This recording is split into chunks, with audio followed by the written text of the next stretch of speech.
Well, hello everyone, and welcome to the Centre of Islamic Studies seminar at the University of Cambridge. My name is Paul Anderson. I'm the acting director of the Centre for this year. And it's my pleasure to welcome you here tonight for the third seminar, the third public talk this term. And we're broadcasting these talks more or less every fortnight during term times. And I am particularly delighted to welcome Abdelwahab El-Affendi tonight. Professor El-Affendi is a professor of politics and the provost and the acting president of the Doha Institute for Graduate Studies in Qatar. And he has served as the head of politics and international relations at the Institute. And before that, he was the founder and coordinator of the Democracy and Islam program at the University of Westminster. Professor El-Affendi is a well-known and well-cited author of many books, including Turabi's Revolution, Islam and Power in Sudan, For a State of Peace, Conflict and the Future of Democracy in Sudan, and The Conquest of Muslim Hearts and Minds, Perspectives on US Reform and Public Diplomacy Strategies. And most recently, the author of and the editor of Genocidal Nightmares, Narratives of Insecurity and the Logic of Mass Atrocities. In addition, Professor El-Affendi was one of the core authors of the Arab Human Development Report in 2004 and has contributed to many leading academic journals. As if that wasn't enough, Professor El-Affendi also served and worked as a diplomat in the Sudanese Foreign Ministry during the 1990s, and then as a journalist and editor based in London. And he's been much in demand as a visiting fellow and visiting professor really across the world. Just to mention a few, the Christian Michelsen Institute in Norway, Northwestern University in Chicago, Oxford, here in Cambridge, and the International Institute of Islamic Thought and Civilization in Malaysia. So Professor El-Affendi, we're delighted that you could join us and make the time, and we're delighted to welcome you here. His talk is entitled The Barbaric Science of Civilized Company, Revisiting the Perennial Crisis of the Science of Things Political. And after this presentation, we'll have a short break of no more than 5 minutes. And we invite you to prepare any comments or questions you may have in that period. So Abdelwahab, it's very nice indeed to see you, and over to you. Thank you very much, Paul, for your introduction and also for inviting me to this talk, which looks like a surrogate homecoming for me to Cambridge, which I haven't seen for a couple of years now. But it's always a pleasure. I am going to present briefly a research, some of the thoughts in a research project I'm working on at the moment.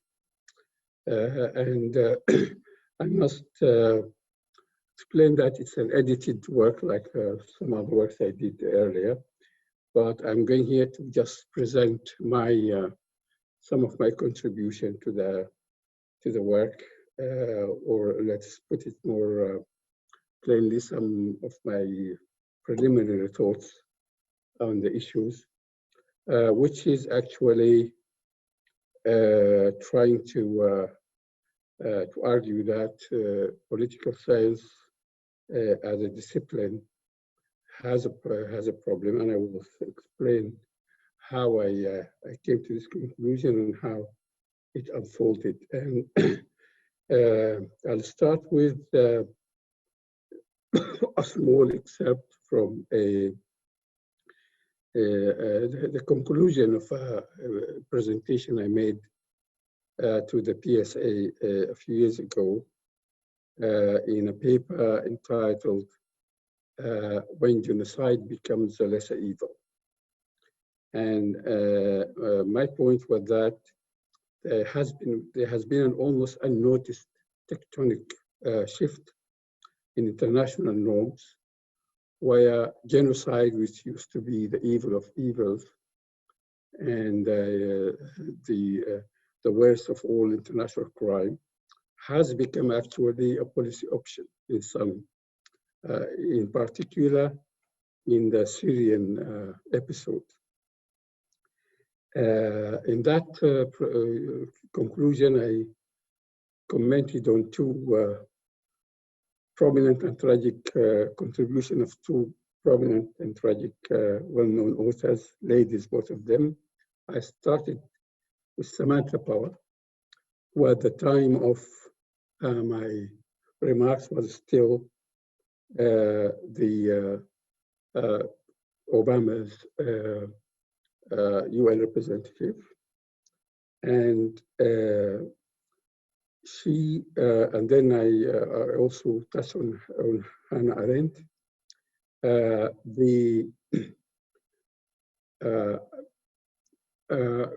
Power, as you know, has shot to fame when in her book, The Problem from Hell, where she indicted the US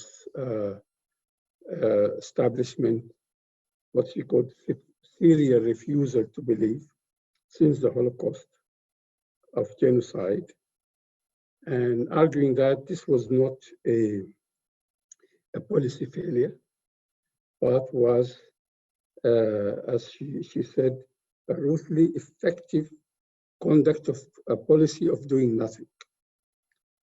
Now, I commented at that time and I said,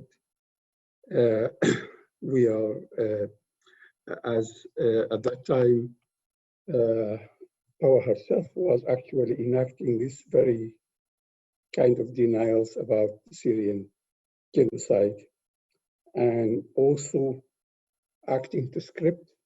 She actually, in fact, was very careful never to mention the word genocide, except in a slip of the tongue in one of her remarks. Now, my comment was that at some point, I quote, at some point in the near future, Samantha Power may need to pen down a melancholic tome on the banality of evil, on how the most passionate advocate of genocide victims can end up manning the front line in an operation that was helping the genocide machine along.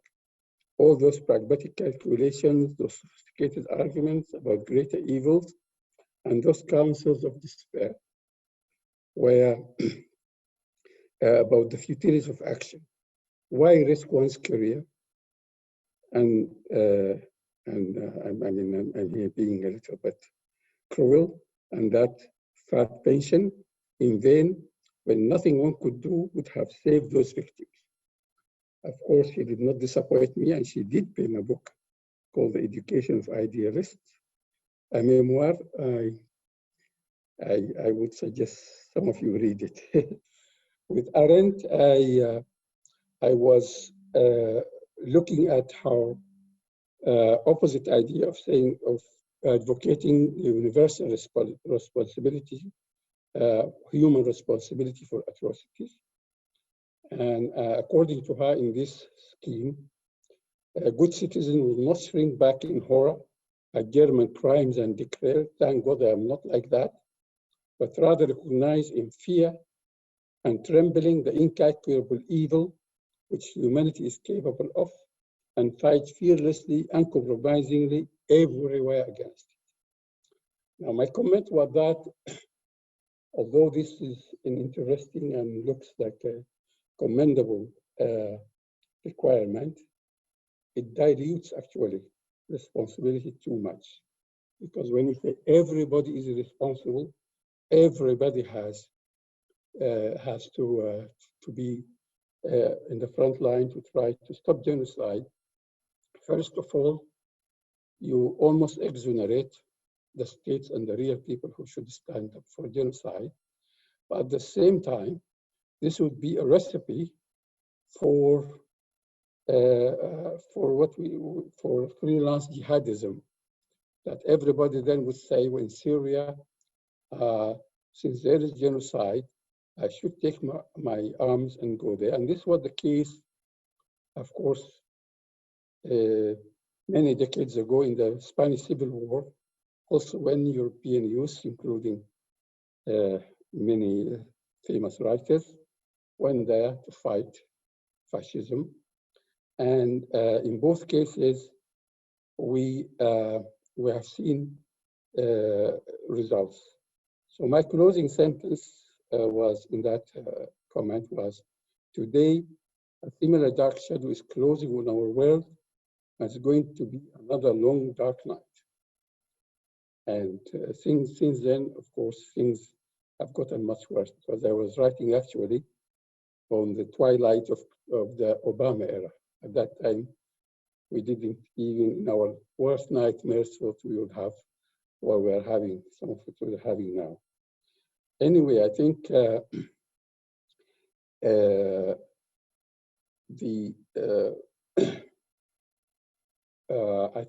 what I in that comment and in later writings, I did actually direct some blame to political scientists, especially advocates and critics of the so-called R2P, or the responsibility to protect, where some very interesting actually works have been written, which would say, that said explicitly that in fact genocide is a good idea.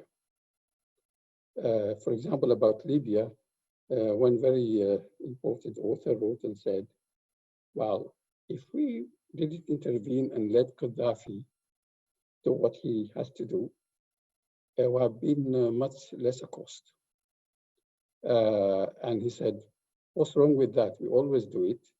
I mean, look at North Korea, for example. Is anybody championing intervention in North Korea? Because we know it's most costly. So there has been this argument. And so I'll give a few samples after that.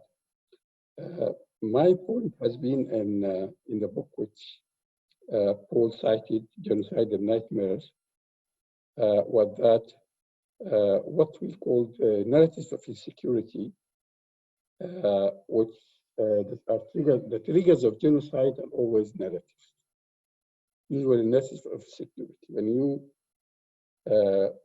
spread scenarios of fear,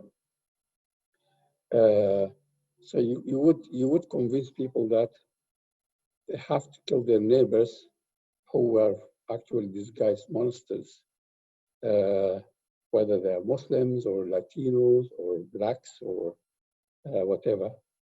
And then this has, when I was writing this, it hasn't started the current work I'm working on, which started with also a very simple interrogation of why political scientists have failed to, this was a debate, it was an interesting debate triggered by the Arab Spring and the way people couldn't spot it. And there were many arguments which were made about why, for example, this has happened. And of course, you know, most of you, what arguments have been made in this, that anyway, things are unpredictable because of the way actors, for example, even hide from others, and so on and so on. And also, it's not the job of political scientists to predict the future. It's not crystal ball gazing is not of the job description, and so on and so on. However, when we looked deeper at these comments and remarks, it turned out, as one also very well-known writer, Gregory of Gauss, some of you know him, I know him personally as well, actually commented and said, well, part of the reason, in a kind of mea culpa, we did not foresee it, and we actually didn't want it. And he said, I have written myself saying that the US should not promote democracy because democracy will be will be counter to American interest. And as he said, democratic regimes would not cooperate as effectively with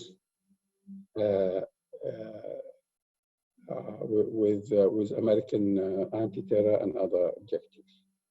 Now, of course, looking at it a little deeper, we find that political science has also, in its genesis, has got some prejudices of which I will speak a little bit more. And a lot of us remember that Machiavelli, Hobbes, and other good writers who we sometimes look at as founders of our discipline have been pessimistic about human nature and also espouses of ideas like what some authors have recently called the dirt hands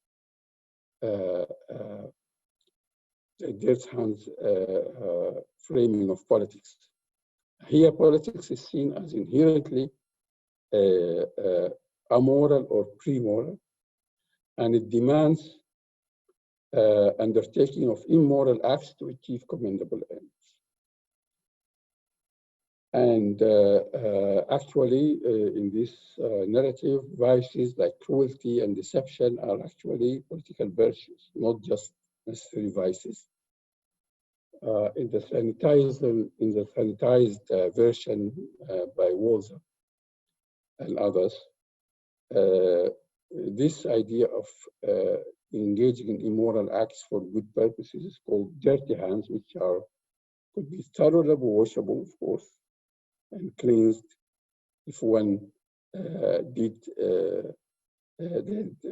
do good deeds. So you make your pact with the devil, and as soon as the evil one delivers what you want, you turn your back to him, and go to church and ask for your absolution, and everything is forgotten. Then repeat if necessary. Of course, this view is also related to an old part of political thought, which usually divides the universe into civilized and barbarian areas. Now, in barbarian areas, of course, they are usually just treated as a stereotype, and also all sorts of evils and atrocities are permitted there. And this is also before colonialism. But this idea did not actually go away with modern science and liberalism. But we find it, for example, even in the behavioralist period of the 1960s, when Gabriel Almond and his colleagues, for example, categorized the world into the more advanced polities and what they called the uncouth and exotic political system of areas outside Western Europe, which are not quite amenable to the methods of political science, and they should be studied separately, and then maybe later integrated into this. Again, I'll briefly mention two ideas or research findings regarding also genesis of political science, which are actually interconnected. There is Oren's idea of the nationalist shifts in American political science, which started with Burgess and others who were openly actually racist, speaking about the Teutonic germ of American liberty and saying that the whole purpose of politics should be to safeguard Anglo-Saxon Teutonic ascendancy and supremacy against threats, of course, mainly from African Americans and even, of course, South Europeans and other non-Aryans, and so on. But the same, from another angle, also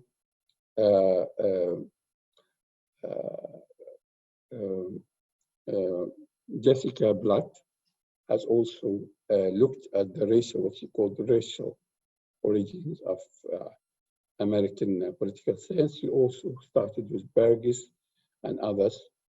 And also, for example, she also unearthed an important finding I must say I was unaware of, that, for example, Foreign Affairs as a journal started actually as a journal about development and ethnic politics. And at that time, it was still also recycling these ideas about how people of color and so on needed support, and also international people. So we are not, should not have been surprised that it was also the one which published important articles like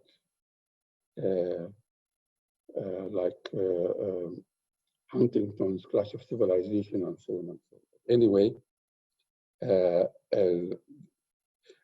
even before that, actually, de Tocqueville, for example, who's celebrated as the greatest of liberals and civil rights, have actually spoken about how the Negroes, as he said, would not be able to have the liberty, and that the only solution for them would be actually genocide, because there's the idea of deporting them to Africa became unrealistic, and so on and so on. So a lot of people, for example, it's interesting that few people also comment on this, what these ideas he brought about, where the victims are blamed, and also make casually remarking that the only solution is going to be some kind of genocide, although he didn't advocate it, but he all but did. Anyway, I go back again to Arendt in also an important idea of hers, where she says that she objects to political and social sciences treating the Holocaust and similar atrocities, saying that the very attempt to analyze and understand using the tools of political science and social sciences is like practically condoning these atrocities.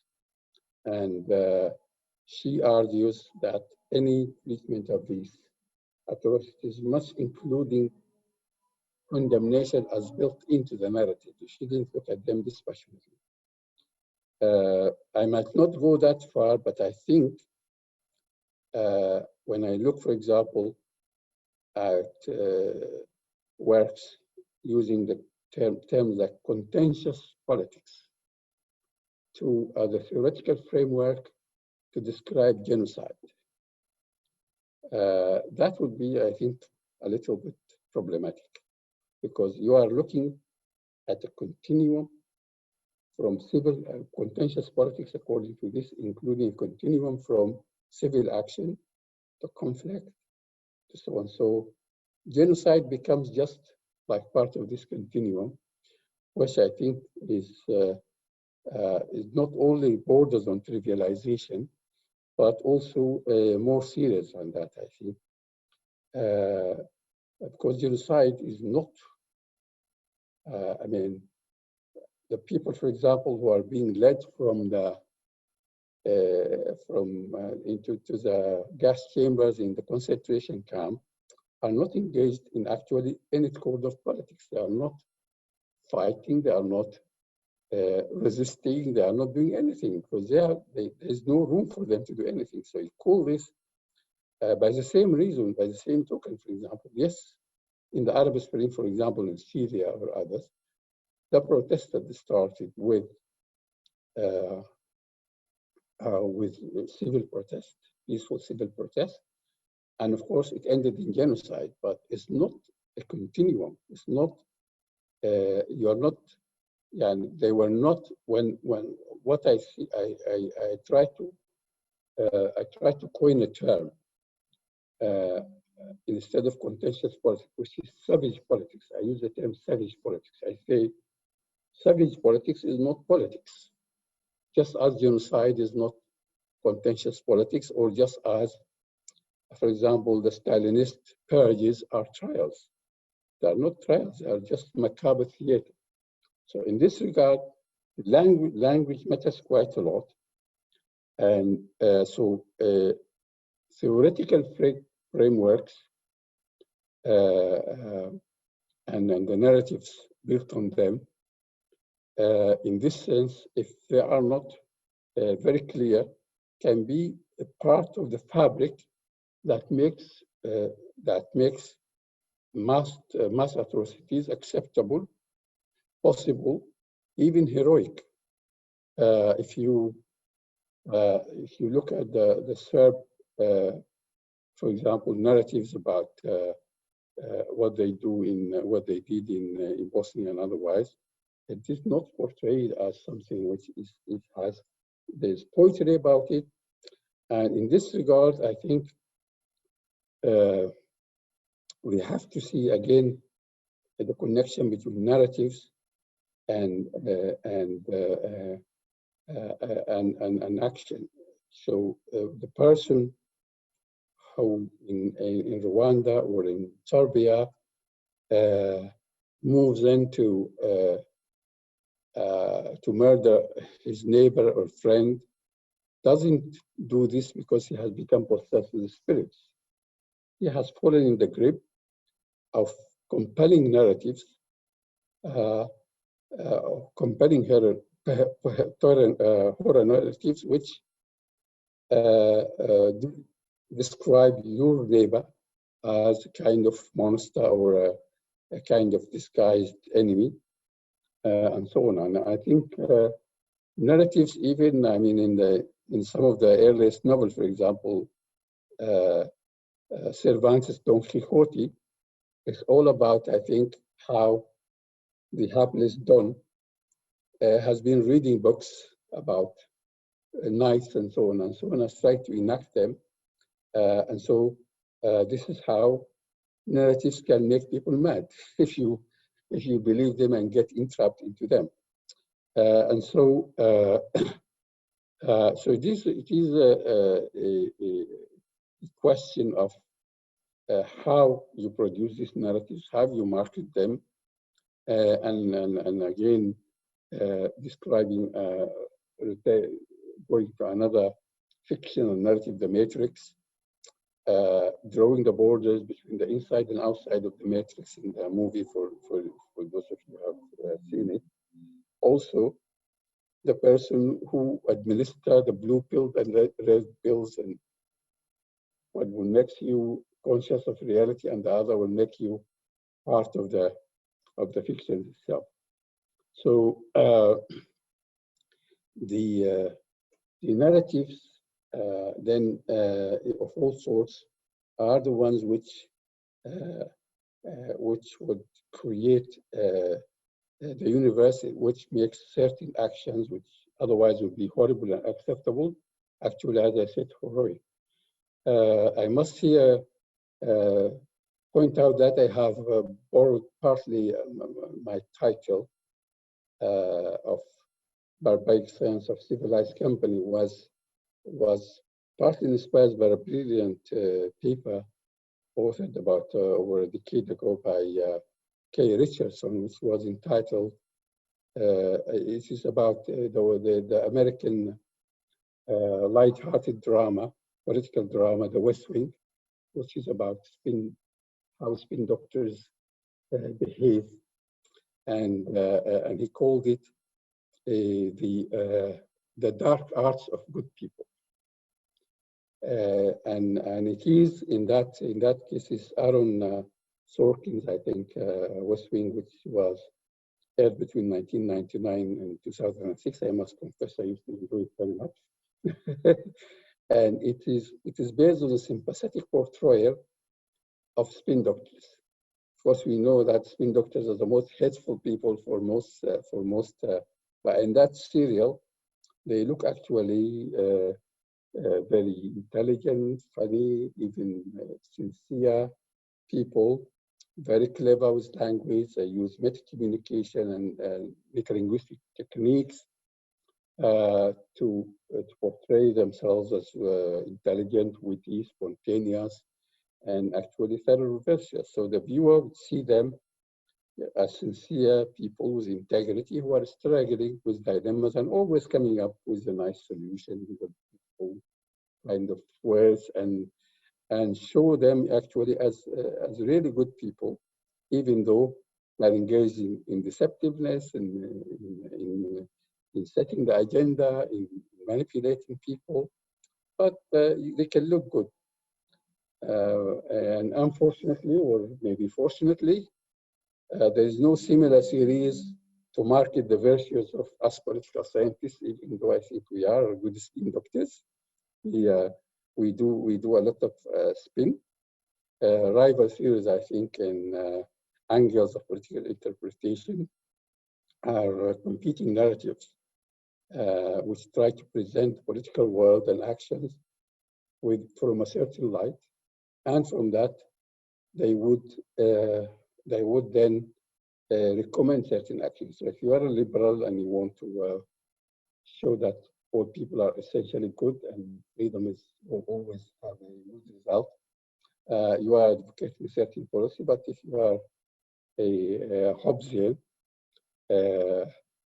then you would, for example, portray things in a different way. And we see, for example, how this works. But even in political science, some of us try to use the quantitative method, which are claimed to be scientific, more scientific than the others. But I think usually numbers themselves can lend themselves to propaganda in a very perceptive chapter. Slobodan Morkovic, who is from the Serbian University, wrote in my book, Genocide and Nightmares. He described how the genesis of the Yugoslav genocide was started in narratives using numbers. The Serbs and the Croats, each of them suffered genocide, or at least atrocities episodes in the Serbs during the Second World War, and the Croats after, with the vengeance of the revenge of the Serbs. And each of them began producing books about how many were killed in those. So the numbers, constructing the numbers became actually a tool of propaganda to demonize the other and see how many they killed of us. So as we know, also rhetoric is at the heart of politics. And we know about the great speeches from Pericles' funeral oration, Mark Antony's eulogy of Caesar, Gettysburg Address, I Have a Dream speech, and so on, and fiction also, from Plato's own dialogues, which are to Utopia, to the 1984, and to many modern fiction, they always have a political message, and leaders always depend on rhetoric. So again, political-philosophical narratives can also make shifts. We know about how, for example, the so-called Enlightenment was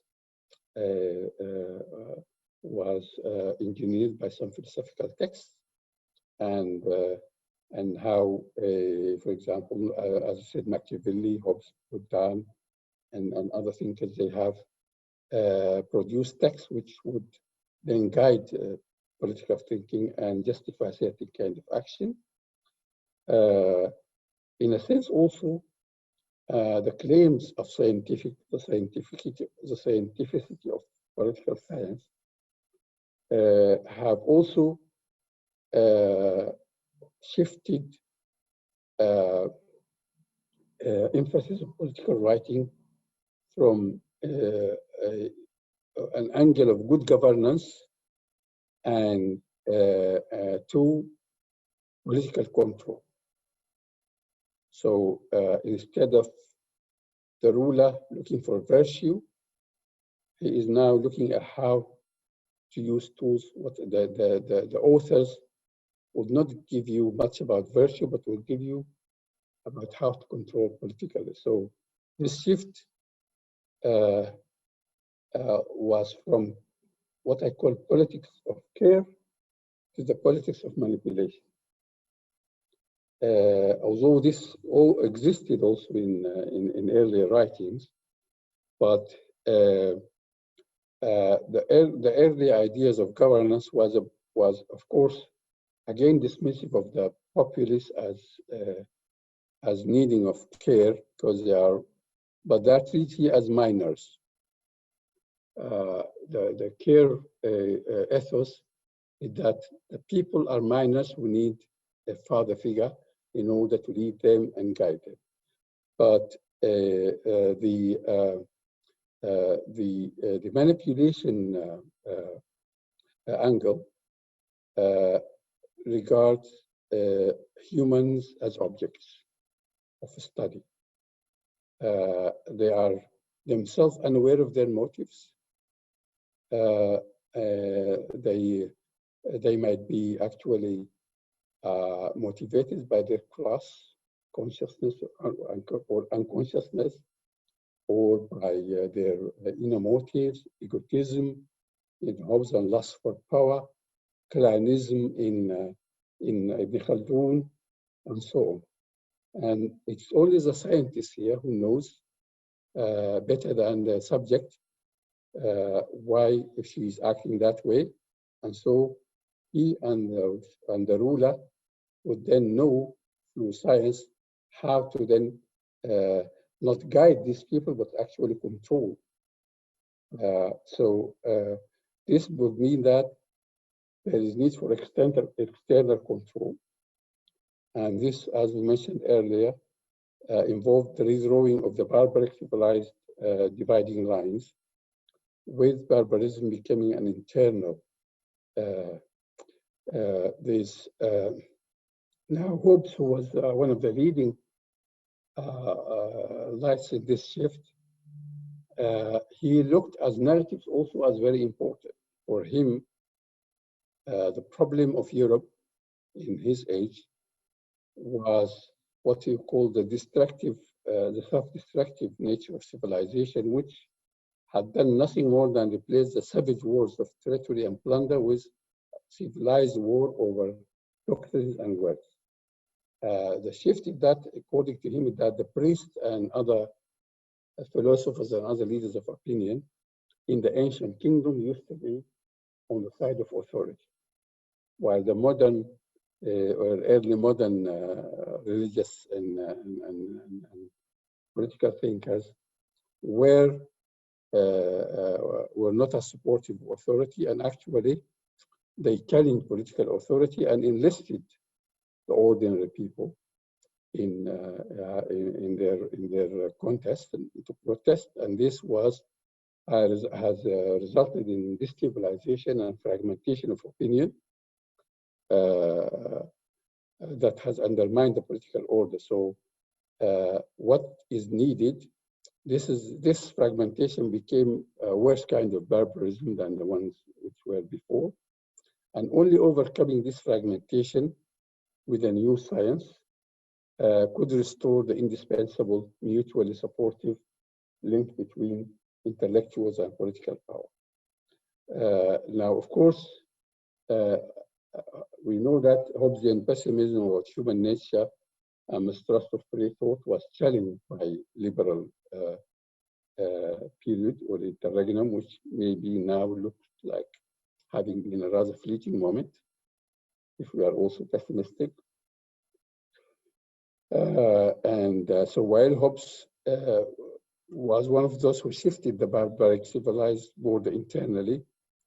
Recent developments in both political thought and practice are bringing this wall back.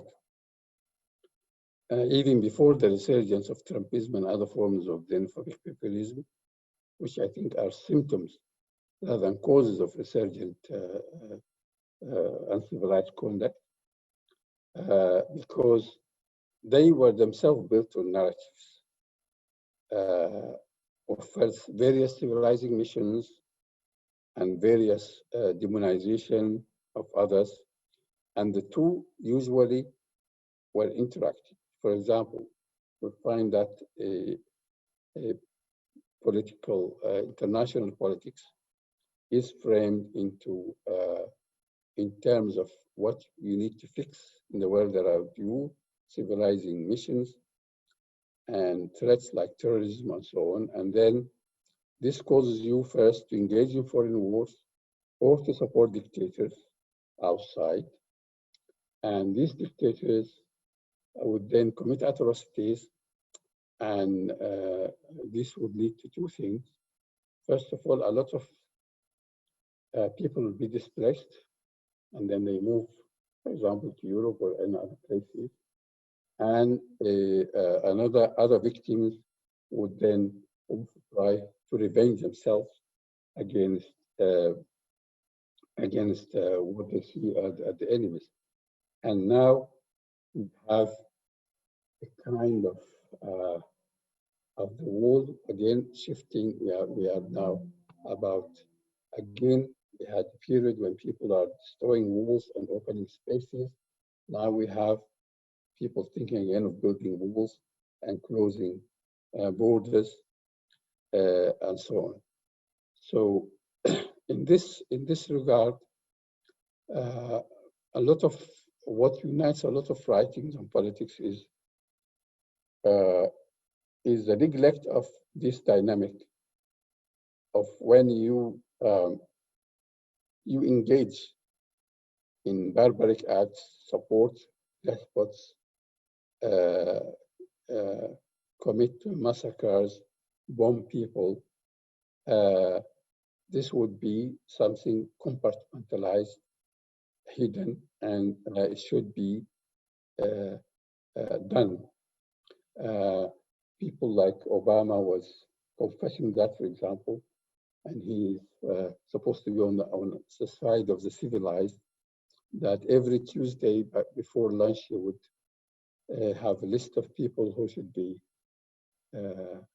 killed by drones, and then he signs off on these things, and this happens.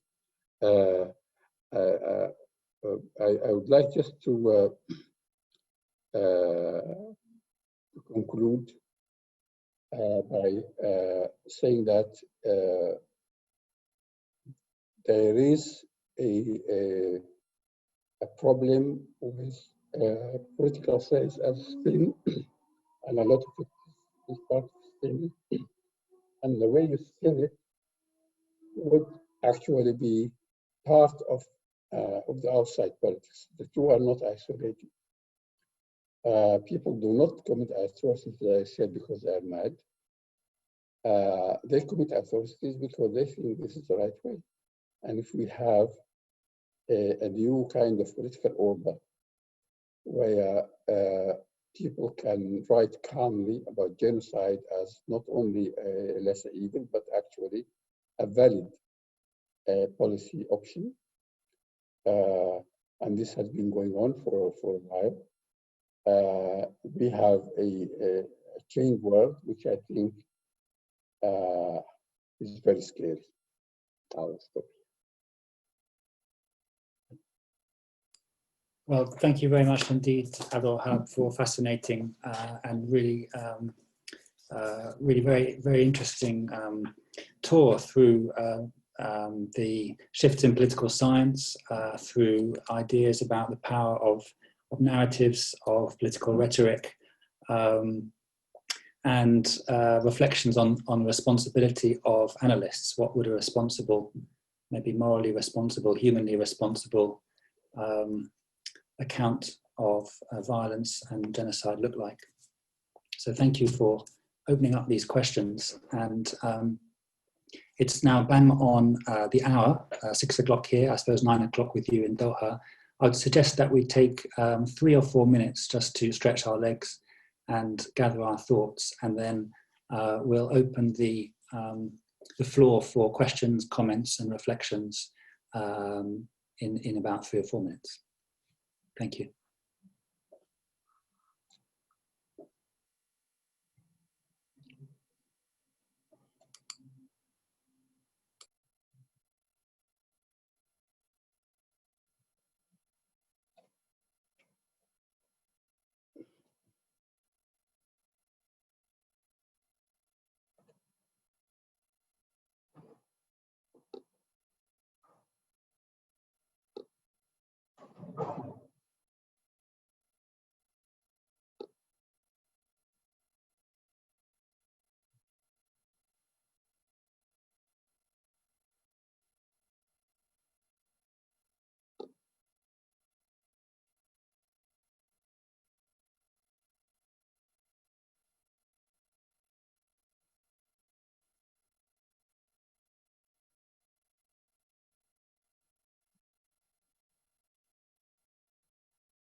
Okay, well, welcome back, everyone, and thanks again to Professor El-Affendi for opening up this topic so beautifully and compellingly. We've got a few 20 minutes, 25 minutes or so for questions. If you'd like to ask a question, you can either type it in the chat function, or if you click on the participants button at the bottom of your screen, that should then give you an option to raise your hand. So I will open the floor now for you to raise comments and questions.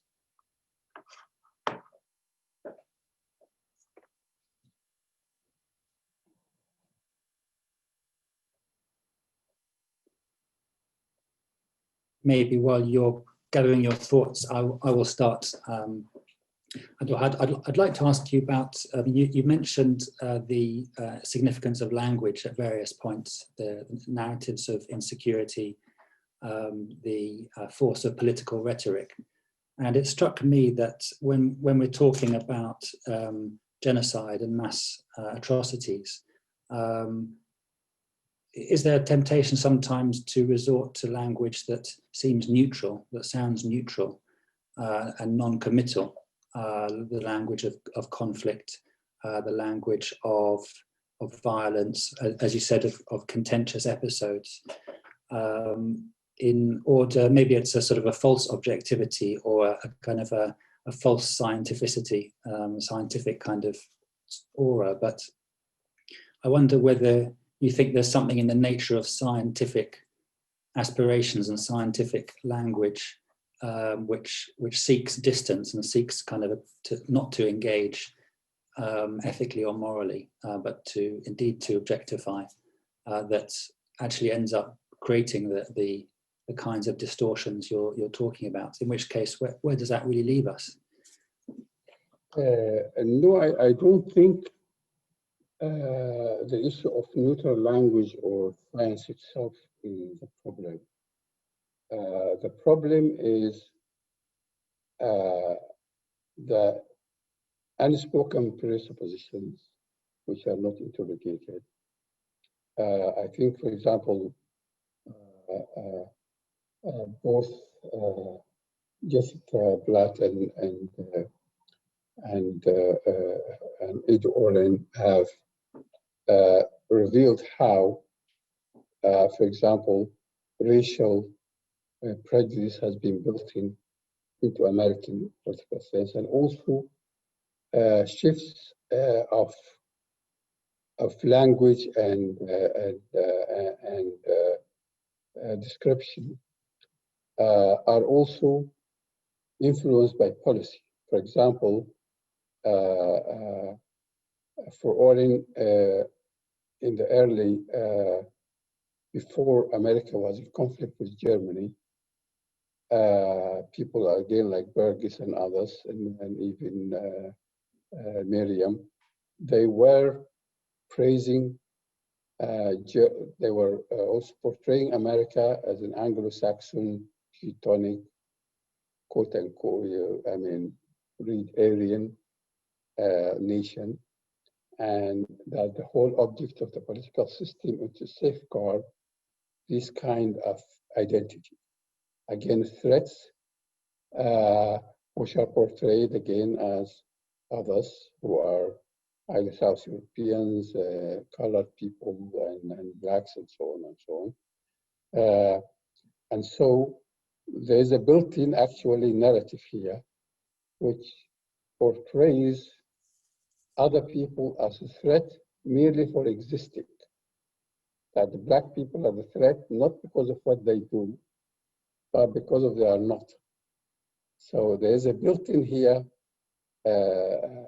issue. And then, for example, again, later when Germany became the enemy, what was seen as discipline and German efficiency again became kind of authoritarianism and regimentation and so on and so on. And then while America, for example, was portrayed in that period as a kind of also efficient, Teutonic, where the germ of liberty was being safeguarded. Now they say, well, American pluralism is good because we're not like Germany, we're not like so, and so on and so on. It acts both ways, in the sense that the narrative you adopt as scientific, quote unquote, which are actually, as I said, spin in any case, because it keeps changing, is a way of safeguarding a certain system of directing certain kinds of action. But usually the terms of that lead to genocide are kind of demonization and imminent threat.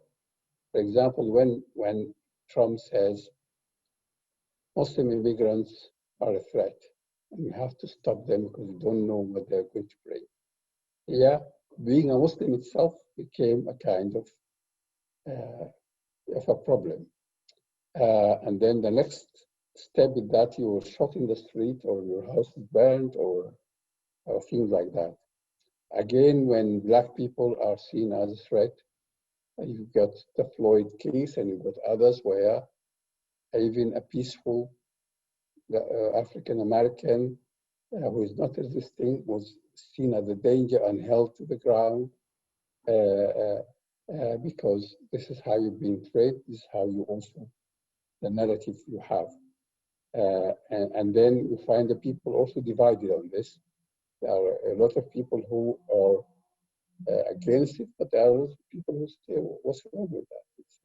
So there's the way the narratives you ingest is how it affects you. And political science in this regard, for example, when you speak about development in the Middle East, and you read a lot of things whereby you think, for example, the rule of Sisi or MBS or others is good because they are liberal and they are holding away the barbarians who would otherwise threaten us.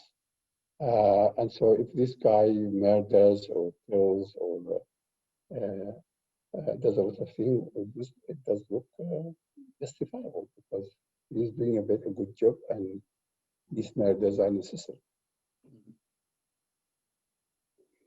Yeah, that's. I mean, I suppose for me, I'm thinking about it in the context primarily of Syria and the genocide in Syria that's you touched on, because that's where I'm reading and writing, and I do often notice there's a language of apparent kind of non-commitment, the language of conflict, the language of even war, which it implies that there's a kind of a two-way struggle between sort of two parties. It's much more common than the language of genocide. So just to sort of think why that is and what is gained by what seems for people who use that language, what is gained by it, what's the sort of rationale for using a language which is, as you say, deeply misleading, but has a pattern of kind of distance. Yes, and I think it is by, as I said, seeing it as a lesser evil and portraying a greater evil. For example, terrorism, ISIS, is seen as more of a threat to Western interests than the killing, Assad killing his people. That seems to be them. Actually, I use the term in that of the so-called integrated bystander, in that you are a bystander to genocide in the Syrian conflict, but you are actually more than a bystander because you are actually involved, because when you agree with the Russians and the Syrians that you are not going to bomb them, you are just bombing ISIS. This means that when they are bombing hospitals or villages or throwing chemical weapons at innocent civilians, you wouldn't stop them, because the agreement is that you bomb your guys, I bomb my guys, and so we are traffic or organizing traffic. So genocide is being actually like an ordinary policy, and as I said, is actually a policy option. You are involved in it, you are seeing it, you are watching it. In the past, we used to hear of genocide like the Khmer Rouge or the Holocaust after the fact. Now we see it on our television screens every night, our coffee, and watch it like we watch a movie. And so it is not a genocide which is hidden, or there's no deniability of any sort. It's something there in front of you. You could stop it if you wanted by just threatening those who are conducting it, but no person is even threatening. Mm. So it's not a bystander anymore. It's actually open complicity. Mm. Thanks. Any comments or reflections on these points? I can't see many faces, so I don't know if we are if people have want to sort of chip in here, but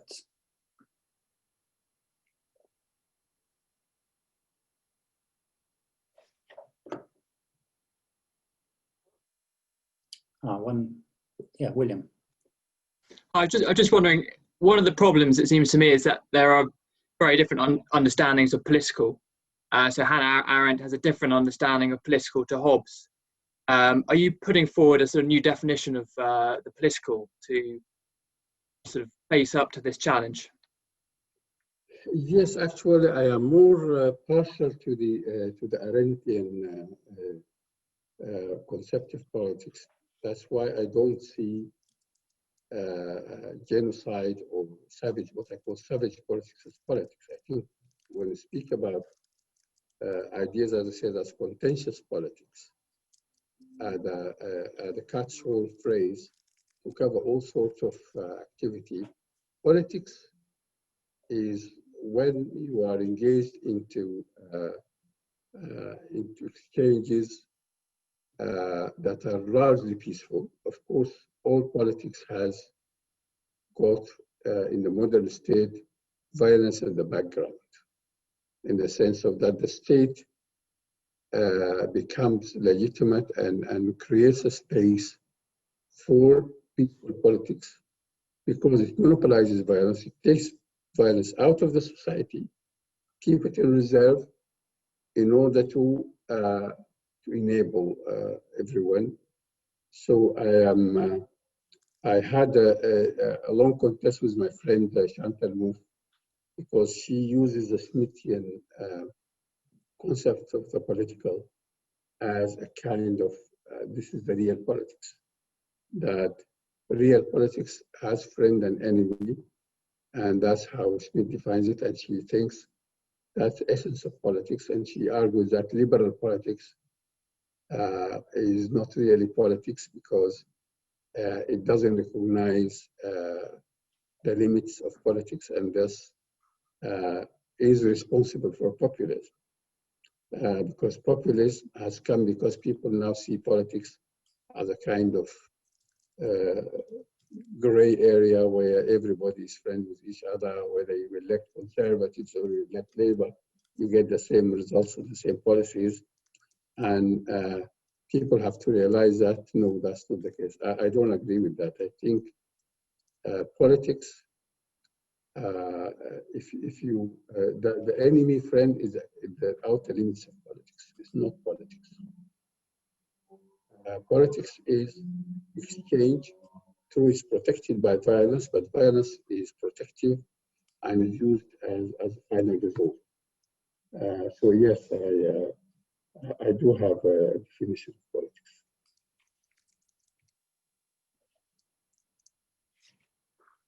Thanks. So quite often as a political scientist, you'd be saying, well, actually, this isn't politics here, so this isn't my sort of area of expertise, and so I'm going to enter into a non-scientific language. Is that what you're suggesting?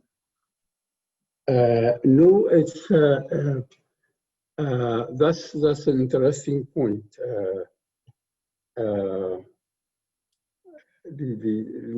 I'm not saying that, but I think what you could say that there are outer limits of politics. When you come to genocide, politics is usually about argument and discussion and debate and maybe even manipulation, using all sorts of things using language, using incentives, using bargaining, using all sorts of things. But when somebody is not given any option but death, and not because of anything she or he does, or because of what he is or she is, I think here we are in the realm of savagery, as I said, and barbarism. And when you have a political narrative which says, well, this is politics, but it is contentious politics. I think this is where I think Arendt is right in saying that this kind of thing could be like condoning what is being done. So I think the deconstruction of political language and political narratives is very important in this regard, to see where actually they do seem consciously or unconsciously to condone some kind of, for example, in the recent incidents in France, where Emmanuel Macron, for example, is saying that we are against Islamic extremism or Islamic terrorism. The way he would use is to say, well, everybody, for example, who believes this as a Muslim, even if he's not a terrorist now, he might be a terrorist later. And so you have a broad category of people, because of their beliefs, they are now classified as violent. And then you might end up in a situation like in Myanmar, where everybody, for example, who is from this belief has to be thrown out or killed. Or like in China, for example, where they are doing with the Uyghur, making a whole area or region in a concentration camp. That seems logical. If that's what you see, if that's the narrative you are having, that's the policy which is appropriate to it. And so the narrative and the analysis would lead you, just in the past, people, well, the Nazis said, well, the Jews are a threat.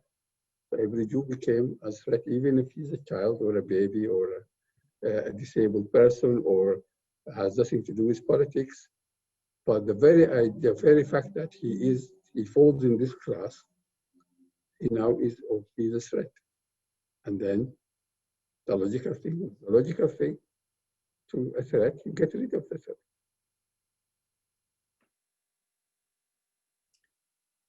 Thanks very, very much indeed. We've got, I think, a question from Samir. Yes, hi, thanks very much for the talk. It's very interesting. On the point of narratives, my question is a simple one. You used the pithy reference of Don Quixote and how narratives become addictive. Could you maybe elaborate on that a bit? I thought that was quite interesting. Yes, I think in my reading, Cervantes was trying to make fun of certain kind of beliefs in glorifying the chivalry and all things like that, and in an outdated form. And so he's trying to show that in a funny way that this is how absurd, reduction to the absurd of textual absurdum of the argument or the point of view, by showing that just for example, as Voltaire in Nietzsche, for example, are also making fun of certain beliefs by showing how absurd they are when you put them into a practice. So this is a conscious way of doing it, but sometimes you can always see how narratives work. There's an interesting, I think, piece about American presidential rhetoric, where it has been noticed, for example, that when an American president wants to make a speech about international crisis, and he does not want to intervene in it, he will use condemnation using figures. For example, the regime has killed 100,000 or 10,000 or so as bad and tortured so many, and so that's how that. If he is inclined to intervene, he will use images. He will bring, for example, a little girl who has been tortured and mutilated and killed, and people who have been chemical weapons used on them, and so on, because they know that the images are, and the specific cases would move the populace and make them more angry and more wanting for intervention. And so they don't use them when they don't want to intervene, because they want to calm things down, but do the ritual condemnation, but don't want to. Similarly, for example, in our book about genocidal nightmares, we used, for example, two speeches which were done at the closest time. And for example, Enoch Powell's Rivers of Blood speech in the UK, 68, where he was having the image again, the image of black man holding the whip for a white man, and saying that rivers of blood. So images of rivers of blood, of the white man being lorded over, of things like this, which has moved the people and didn't move the people at the UK at that time. And only by God's grace did Britain avoid becoming an early Yugoslavia. But at the same time or earlier that this, Martin Luther King Jr. was using his I Have a Dream speech. And here the picture is of children, black children and white children holding hands, which is a reassuring picture, a nice picture, a hopeful picture. And again, he wanted to move people into hope and to seeing the brighter side of things. And it's not a threat. The other guys are actually children playing with each other, and so on, or innocent, or loving, or so you can. That's why I said oration and speech are always, they could change actually things. Political science as a discipline, of course, is more subtle than that. They do use overt rhetoric, or they use other ways of making pictures, like Putnam's Bowling Alone, for example, book, which is, in a sense, so-called scientific, but also rhetorical and spinning issues. So yeah, it's very important, I think, and they play a role that, in the case of Yugoslavia again, they use a combination of history. I think a journalist, I think it's probably Ed Valiami, has written in one article in the journal that when you speak to a Serbian soldier about last night's shelling of Sarajevo, the answer starts in 1915 and usually with maps. So people have their own narratives, historical narratives, beliefs, maps, and things like that, which they think they are like Don Quixote. They are looking at the narratives and behaving as if they were protagonists in that story. Thanks very much. And we have a question from Yasmin. Yeah, thank you very much for this very interesting talk. I'm not a political scientist, so my question is related to the creation of language, which I found extremely interesting. As you mentioned, it's very, very significant, and because it's something that's going on all the time. I was wondering, is there such thing as a code of ethics within politics that controls or evaluates the creation of new terminology? at all, you know, similar to a quote in journalism, which is not anymore observed, but unfortunately, I guess because of social media and so, but yeah, is there such thing that's internationally recognized? And no, actually, one of the issues I have mentioned as a problem is the kind of sectarianism you have in political science. You have, for example, in America, there have been many debates between the so-called scientific or behavioralist, or most recently so-called rational choice and quantitative methods, where there are certain background perspective. If you are a rational choice person, you usually use figures and numbers and quantitative. And if you are an interpretivist, then you use more loose language. And the problem has been that there's no agreement. The people who use quantitative method and rational choice, they think this is real science. The other side is nonsense. And they say whatever they like. And the other thing that these are heartless and abstract. They don't even understand things. They just look at people as numbers and figures, and so on and so on. So there is this part of the issue that within the rhetoric of the political science, there's disagreement. But of course, since it is science, they are not supposed to be codes of conduct or codes of observation. You are supposed to be scientific. So what governs you is the so-called science. And of course, there is that infamous peer review where you have to submit by outsiders who will judge you about how good and how scientific you are, and so on.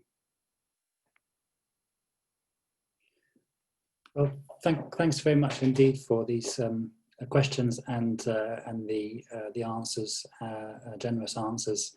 I'm afraid we've come to the end of our time, but I wanted to, on behalf of everyone, thank you, Professor El-Affendi, for a really thought-provoking and fascinating talk that, if I can one day weave in sort of Don Quixote and popular culture, The Matrix, and Tocqueville and Hobbes, and a critique of current affairs, and with the kind of moral commitment and passion and insight that you bring, then I think I would be very happy. So thanks very much for giving us this wonderful talk, and we look forward to welcoming you again and seeing you again. Not welcoming you, it's your home, of course. So seeing you in Cambridge when we can.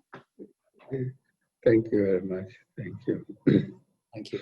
And I should just say to everyone that we have our final seminar this term. Actually, it's not in 2 weeks, it's in 3 weeks' time, on the 3rd of December. And it will be a talk by the anthropologist Sarah Tobin, entitled Self-Making in Exile, Moral Emplacement by Syrian Refugee Women in Jordan. So that's the 3rd of December at 5:15 p.m. And I look forward to seeing you then. Thanks, Abdelwahab. Thank you very much. Thanks.